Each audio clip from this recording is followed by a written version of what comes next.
તો આજનું ટેબલ શું છે? Serial number, stock item, group, yes no નું ઓપ્શન્સ આપેલું છે, કોડ આપ્યા છે અને રેટ આપેલું છે. બરાબર. તો આજે આપણે કયું ટોપિક શીખીશું? ટેબલ. ઓકે, કે વર્ડમાં ટેબલ કેવી રીતના બનાવવા. તો પહેલા તમને કોલમ અને રો કાઉન્ટ કરતા આવડવી જોઈએ. ઓકે, કોલમ કેટલી છે? તો આ જે વર્ટિકલ આવે ઊભી એ કોલમ, અને હોરિઝોન્ટલ છે એટલે કે આડી એ તમારી રો છે. તો અહીંયા કોલમ કેવી રીતના કાઉન્ટ કરીશું? તો આ 1 2 3 4 5 6 અને 7. કેટલી કોલમ છે? 7. નીચે જઈએ તો અહીંયા 1 થી સ્ટાર્ટ થાય છે, તો ક્યાં સુધી છે? 80 સુધી છે. બરાબર. અને પ્લસ એક ટાઇટલની કોલમ છે આપણી પાસે, એટલે ટોટલ રો કેટલી થઈ? 90 થઈ. બરાબર. અને નીચે 80 તમારા ડેટા લખવા માટે. તો કેવી રીતના સ્ટાર્ટ કરીશું? જુઓ, વર્ડમાં ગયા પહેલા આપણે ક્યાં હતા? હોમમાં. બરાબર. હવે હોમ ટૂલમાંથી આપણે આવી ગયા છે ઇન્સર્ટ ટૂલ. ઇન્સર્ટમાં જવાનું. એમાં લાસ્ટ ટાઈમ આપણે શું જોયું હતું? પેજીસ. પેજીસમાં કવર પેજ, બ્લેન્ક પેજ અને પેજ બ્રેક. એની બાજુમાં જ આપ્યું છે ટેબલ્સ ટૂલ. ઓકે, ટેબલ્સ ટૂલમાં તમારે જવાનું ટેબલમાં. ટેબલમાં અહીંયા શોર્ટકટ આપેલું છે. જુઓ, તો શોર્ટકટમાં અહીંયા આપણે રો કાઉન્ટ કરીએ તો અહીંયા ધ્યાન આપજો. ઇન્સર્ટ ટેબલ લખેલું દેખાય છે ત્યાં જુઓ, ધીરે ધીરે હું નીચે જઉં છું તો રો કાઉન્ટ થાય છે. ટોટલ 8 રો છે. 18 રો આવતી નથી કારણ કે આ શોર્ટકટ છે, તો શોર્ટકટનો યુઝ કરવાનો નહીં. આપણે ડિટેલમાં જઈએ. ટેબલમાં ક્લિક કરીને એમાં સિલેક્ટ કરવાનું ઇન્સર્ટ ટેબલ. ઇન્સર્ટ ટેબલ ઉપર ક્લિક કરો એટલે તમને પૂછશે કે કોલમ કેટલી છે અને રો કેટલી છે. ઓકે, તો અંદર આપણે કાઉન્ટ કરીને લખીશું કે આપણે કોલમ કેટલી હતી? 7 છે ને? 1 2 3 4 5 6 અને 7. એટલે આપણે અહીંયા કીબોર્ડ પરથી ટાઈપ કરીશું 7. Okay, next. રો કેટલી હતી? 80 પ્લસ 1 એટલે કે 90. તો આપણે અહીંયા લખીશું રોમાં 1 અને 9 એટલે કે 90. ક્લિયર? ખબર પડી ગઈ? હવે ટેબલને ધ્યાનથી જુઓ. દરેક કોલમની સાઈઝ એક સરખી નથી, અલગ અલગ છે. કે જેટલું મેં ટાઈપ કરેલું છે એટલે કે સ્પેલિંગની વિડ્થ જેટલી છે એટલી આ કોલમની વિડ્થ છે. રાઈટ? અહીંયા જુઓ, સિરિયલ નંબરનો સ્પેલિંગ આટલો છે એટલે એની વિડ્થ નાની છે ને, જ્યારે આની મોટી છે. સમજણ પડી ડિફરન્સ? તો આપણે શું કરવાનું છે? બધી કોલમ જે પ્રમાણે ટાઈપ કરી એ પ્રમાણે વિડ્થ રાખવી છે. એટલે અહીંયા એક ઓપ્શન આવશે auto fit two content. Auto fit two content એટલે જે પ્રમાણે હું ટાઈપ કરીશ એટલી એની સ્પેસ રહેશે. અને જો ફિક્સ કોલમ વિડ્થ કરી દઈશ તો એક સરખી રહેશે બધાની સાઈઝ. આપણને એક સરખી જોઈતી નથી. ક્લિયર? તો આપણે ક્યાં જવાનું છે? ઓટો ફિટ ટુ કન્ટેન્ટમાં. ક્લિયર? હવે આપણે કરીશું ઓકે. આવી ગયું? અત્યારે મેં કશું ટાઈપ કર્યું નથી એટલા માટે એની સાઈઝ નાની દેખાય છે. તો હવે આપણે અંદર ટાઈપ કરીએ અને એરો કીનો યુઝ કરવાનો.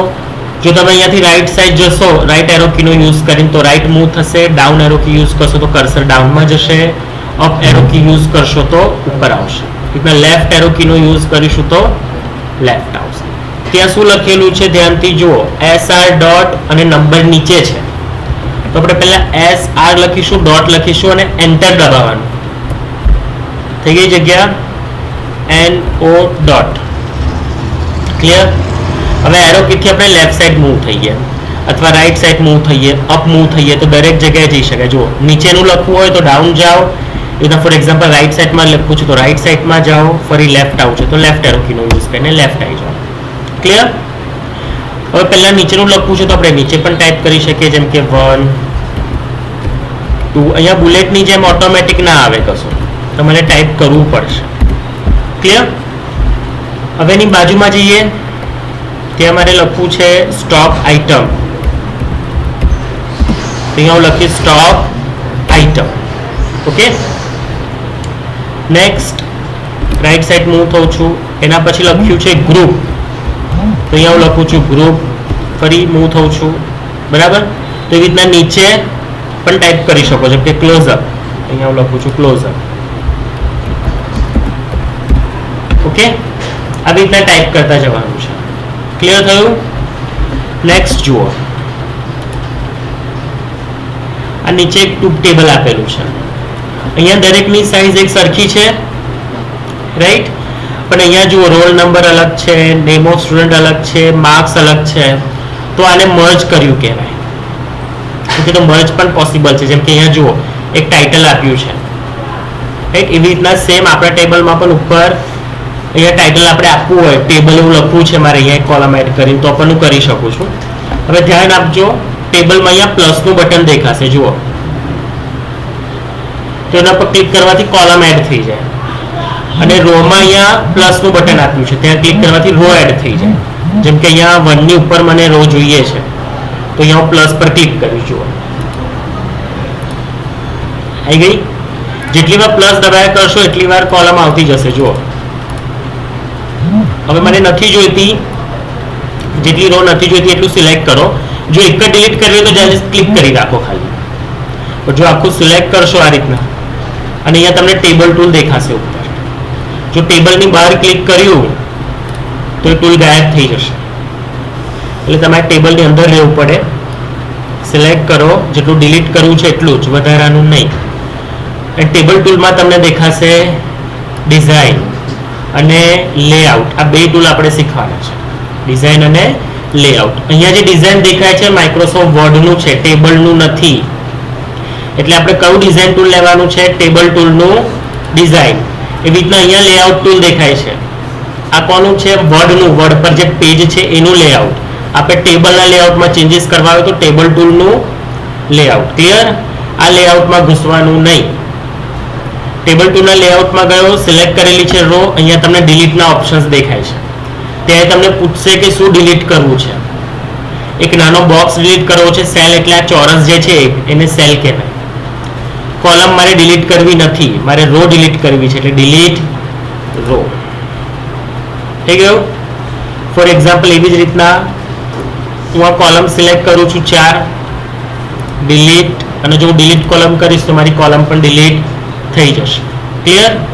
કંટ્રોલ Z કરો અથવા અન્ડુ કરો, પાછું આવી જશે. ડિલીટ કરવું પડી. એવી રીતના તમે ઇન્સર્ટ પણ કરી શકો છો અહીંયા ક્લિક કરી. જુઓ, જેમ કે મેં ડિલીટ કરી દીધું ફોર એક્ઝામ્પલ ભૂલથી. હવે મને 4 કોલમ જોઈએ છે. મારું કર્સર અહીંયા ગ્રુપ છે, ગ્રુપની આ બાજુ જોઈએ છે મને. ઓકે, કઈ સાઈડમાં જોઈએ છે? મને રાઈટ સાઈડમાં જોઈએ છે. કેટલી? 4 કોલમ. તો અહીંયા ઇન્સર્ટ રાઈટ લખેલું છે ને 4 વાર પ્રેસ કરો. 1, 2, 3 અને 4. ક્લિયર? તો એ રીતના ઇન્સર્ટ લેફ્ટ પણ કરી શકો છો કે ગ્રુપની લેફ્ટ બાજુ મને જોઈએ છે, તો ગ્રુપ પર ક્લિક કરો અને ઇન્સર્ટ લેફ્ટ, તો લેફ્ટ સાઈડ આવી જશે. અને જો ડિલીટ કોલમ કરશો એક જ કોલમ સિલેક્ટ કરીને તો ડિલીટ પણ થઈ જશે. ડન? આટલું આવડશે? તો અત્યારે તમારે આવાનું ટેબલ બનાવવાનું છે. ક્લિયર? પછી આપણે કલર ને એ બધું કરીશું. બીજું આપણે હોમમાં એક ઓપ્શન શીખેલા છે, ધ્યાન આપજો. યાદ છે? Colour bucket. ટેક્સ્ટની પાછળ આપણે કલર આપતા હતા. એનાથી પણ તમે આના બેકગ્રાઉન્ડમાં કલર આપી શકો છો. આમ સિલેક્ટ કરીને જો, રાઈટ? તો કલર પોસિબલ છે અહીંયાથી, જે ટૂલ આપણે શીખી ગયા છે. પછી નીચે પણ સિલેક્ટ કરીને તમે અલગ કલર આપી શકો. જેમ કે ખાલી આટલી કોલમ સિલેક્ટ કરીને તો એટલી કોલમમાં અલગ કલર આવી જશે. Okay, done?